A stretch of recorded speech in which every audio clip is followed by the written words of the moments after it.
Pod radarjem je bila sprejeta še ena regulacija, s katero bodo države prišle do vseh vaših aktivnosti na kriptoborzah oziroma vseh centraliziranih platformah, ki se dotikajo digitalnih sredstev. Imenuje se DAH8. Gre za razširitev direktive o upravnem sodelovanju, ki jo je sprejela Evropska unija.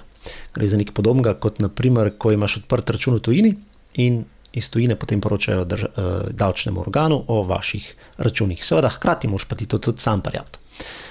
Namen tega je vključ kriptoimetje za namene obdavčitve, pri čemer bo šlo za avtomatsko izmenjavo podatkov med državami članicami.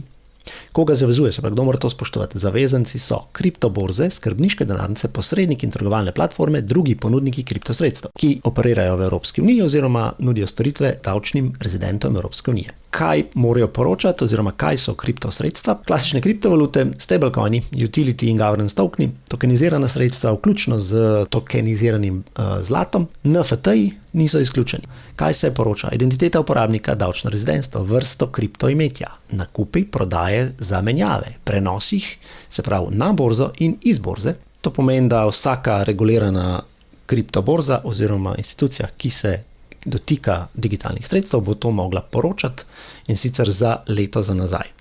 Davčni organ bo prejel vse te transakcije in bo imel centraliziran vpogled, kar pomeni, da bo sama obdavčitev bistveno lažja in to, kar boste prijavili, bo tudi z lahkoto preveril s temi podatki, ki jih bodo dobili.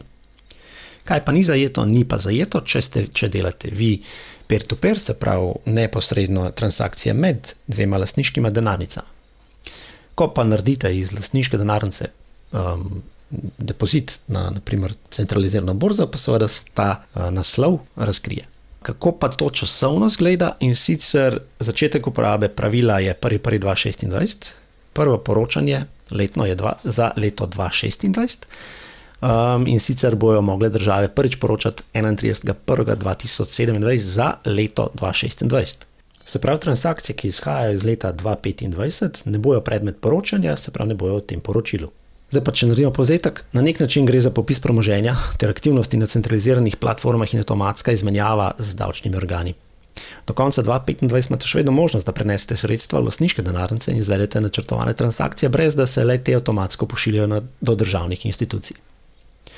Številne inštitucije bodo prisiljene v pobiranje osebnih podatkov, ki jih v osnovi ne potrebujejo za izvajanje svoje storitve. S tem vsaka izmed njih postane tarča hekerjev in, kot kaže zgodovina, bodo seveda do teh podatkov hekerji tudi prišli.